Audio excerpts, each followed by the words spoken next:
Central to our efforts is the Filipino Brand of Service Excellence or FBSE. As of August 2025, we have trained over 345,000 tourism workers nationwide from a baseline of only 13,000 in 2022. This program institutionalizes the hallmark warmth and care that Filipinos are known for all over the world. It ensures global standards in terms of hospitality and service quality with an authentically Filipino brand. To promote culture and creativity, we have completed Philippine Experience Program caravans in 12 regions, showcasing our heritage, cuisine, artistry, and the like of 32 provinces, 31 cities, and 51 municipalities. By bringing tourism to our communities, in both popular and emerging tourism destinations, the Philippine Experience Program transforms local assets into national treasures. It also empowers our local artisans, chefs, performers, and other workers in the tourism industry. Most importantly, the Philippine Experience Program has already translated into real market opportunities with 66 tour packages developed to bring these community-based tourism experiences closer to both international and domestic travelers. We recognize the need to continue investing in tourism infrastructure. Hence, through the Tourism Champions Challenge, which is a partnership between the DOT and Piazza, we have awarded over 255 million pesos in grants to 15 local government units under the first cycle. Building on this success, we are now embarking on the second cycle of the Tourism Champions Challenge, where 21 LGUs will be awarded a cumulative amount of 399 million for tourism infrastructure support. The Philippines 99 for one LGU for all na. That's all program. For all 21 LGUs. The Philippines rose from 12th to 8th place in the Global Muslim Travel Index in 2025, reflecting the prioritization of the national government for the development of halal and Muslim-friendly tourism. By tapping into this growing global market, we are diversifying our portfolio and increasing our competitiveness. We have also inked partnerships with hotels, resorts, and accommodation establishments across the country to be able to convert their facilities to becoming Muslim-friendly destinations.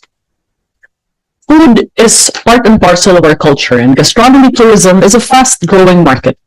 The Philippines has elevated our profile in this regard through events like the Gastronomy, or rather UN Tourism Regional Forum on Gastronomy for Asia and the Pacific, as well as the launch of our Gastronomy Tourism Roadmap and the arrival of the Michelin Guide. To harness our potential as a world-class dive destination, the DOT has invested in improving diver safety by installing hyperbaric chambers in key dive sites through Piazza. The Philippines is steadily carving its place on the global map of golf tourism. Through the Philippine Golf Experience, we gather international and local golfers to showcase our competitive courses and unique hospitality. Sports tourism, on the other hand, continues to energize our visitor economy. From hosting the World Surf League to international esports tournaments and marathons, as well as various other sports such as basketball and volleyball, these events not only draw athletes and spectators, but also spotlight local destinations on the global stage. The Philippine cinematic landscapes have long inspired global producers. Hence, we're building on this strength by offering fiscal incentives through Piazza and positioning our country as a premier filming location. From Hollywood to Bollywood, we're courting international production houses to showcase our islands, cities, and culture. On the aspect of MICE, the Philippines is reclaiming its status as a premier MICE destination. In 2024 alone, we hosted a series of high-profile events that brought together business leaders, professionals, and innovators from across the globe. MICE Tourism enhances our reputation as a global hub for collaboration and exchange. And we're working closely with the TPB to ensure that we position the Philippines as an attractive MICE destination. The diversification of our tourism portfolio is producing measurable economic returns. Diving and marine sports, for example, generated over 182 million, education and volunteerism, 54 million, health and wellness, nearly 491 million, and cruise tourism around 83 million. These gains have expanded further in 2024, with health and wellness surging to over 2.46 billion pesos in ROI. To stimulate local travel, the DOT mounted major expos such as North Luzon Travel Expo, Central Philippines Tourism Expo, and the Mindanao Tourism Expo, spotlighting emerging destinations and offering exclusive packages to Filipino travelers. They also provide platforms for MSMEs to showcase their products and services. At the same time, we have worked tirelessly around the world to enter into bilateral agreements in order to yield tangible results, such as support for visa liberalization policies for markets like China and India, assistance in lowering travel advisories from Korea and Japan, and facilitation of new routes with India as well as Japan. Programs include the two-country, one-destination collaboration that we have with Thailand, and sharing of best practices on halal tourism with Brunei, as well as cultural heritage initiatives with Cambodia.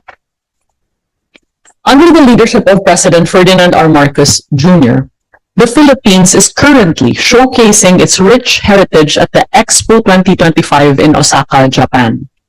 Our woven pavilion, crafted with pride and purpose, will be a centerpiece of Filipino artistry and creativity. As Commissioner General designated by the President, the Department of Tourism is proud to lead this initiative in partnership with the Tourism Promotions Board and our fellow government agencies. Already, as of this week, over 1 million guests have engaged with the Philippine Pavilion. This global platform allows us to share the soul of the Philippines with the world. Tourism is a shared responsibility, and the private sector is our indispensable partner. Hence, we have inked various memoranda of understanding, cooperation, and agreements with airlines, hotels, digital platforms, and financial institutions to expand tourism collaborations and partnerships. Through these, we enhance connectivity, create promotions, and widen our market reach. On the other hand, we recognize that the tourism industry is highly dependent on over 90% of our small and medium enterprises. Hence, the DOT partnered with the Department of Trade and Industry and SB Corp to roll out the Turismo Ascenso Multipurpose Loan Program, providing accessible financing to small businesses that are the backbone of tourism. One can loan an amount of up to 20 million pesos at very attractive financing and repayment rates. On the other hand, we have inked an agreement with the Department of Social Welfare and Development for the Bayanihan sa Bukas na May Pag-asa sa Turismo program, providing a safety net for tourism workers affected by disasters and emergencies. This program ensures that in times of crisis, the DSWD is able to provide emergency cash assistance, while the DOT is able to provide alternative livelihood training so that they can continue their livelihood. We have also partnered with the Department of Migrant Workers to provide capacity building and skills training for returning OFWs who wish to be reintegrated in our country. This initiative provides OFWs with opportunities to put up their own tourism businesses or to learn new tourism skills that can provide them with gainful employment. On the other hand, we have sought to increase social protections for our tourism frontliners, especially our beloved tour guides. We have provided over 1,129 guides with tour kits, personal insurance, and ensured that their efforts are recognized in shaping our visitor experiences and preserving the authenticity and how the Philippines is shared with the world. To strengthen tourism education, the DOT, TIEZA, and CHED recently signed guidelines for the proper use of the Higher Education Development Fund. This allows a portion of the travel tax remitted by TIEZA to CHED to support HEIs and students. Our efforts to strengthen the Philippines brand extend to international placements and branded content. From securing features in global media to collaborations with international airlines, these initiatives ensure that the Philippines remains a top-of-mind destination among travelers. As an archipelago of over 7,600 islands, with a 99% dependency on air travel for international tourists, air connectivity is the backbone of Philippine tourism. Internationally, new routes were introduced from San Francisco, Seattle, and Vancouver to Manila and Cebu, while Paris to Manila was also launched. We also resumed expanded connections across Asia and other parts of the world. In October, we are welcoming routes from Delhi in India as well as Australia. Domestically, new and expanded services are opening more gateways. In order to make travel to the Philippines easier, we have rolled out critical reforms. These include visa-free entry for Indian and Taiwanese nationals, a cruise passenger visa waiver, as well as our President's signing of an executive order for the issuance of a digital nomad visa. Madam Chair, at this juncture, and with your permission, the following slides will be discussed in detail by our OIC Undersecretary for Administration and Finance, who will provide the corresponding fiscal and programmatic breakdowns of our proposed budget. Thank you, Secretary Frasco. Yusek Sai, please proceed. Good afternoon, Madam Chair. With the permission of the Chair, I am pleased to present before this honorable committee the proposed budget for the Department of Tourism for fiscal year 2026. So in pursuit of our vision of transforming the Philippines into a tourism powerhouse in Asia, the Department of Tourism proposed an appropriation for next year of 3.718 billion pesos, where the biggest share of 3.19 billion or 86% is allocated to the DOT OSEC. IA will have an allocation of 159 million or 4%, while MPDC and PCSSD will have 320 million and or 9% and 44.9 million or 1% respectively. Flash on the next slide is the breakdown of the proposed budget by agency and allotment class, where notably maintenance and other operating expenses constitute 69% of the appropriation, followed by personnel services at 23%.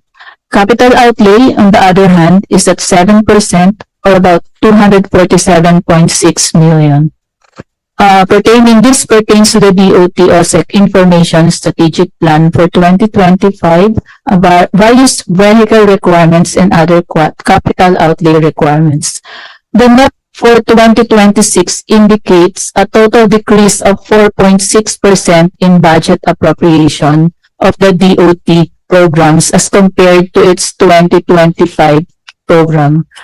For the DOT OSEC, the total appropriation based on the net is at 3.193 billion, where the market and product development program will get the bulk of the budget, followed by the general administration and support. For our next slide. Okay. For fiscal year 2024, the Department of Tourism received 3.07 billion, of which 2.67 billion was obligated, translating to an 87% utilization rate. More importantly, Sorry, can you go back to the slide where it says that your budget total is 0.14% higher? We're just confused by our notes. The first slide, DOT total is 0.14% after this slide, please. Yan. 0.13% higher, only the OSEC. Total DOT is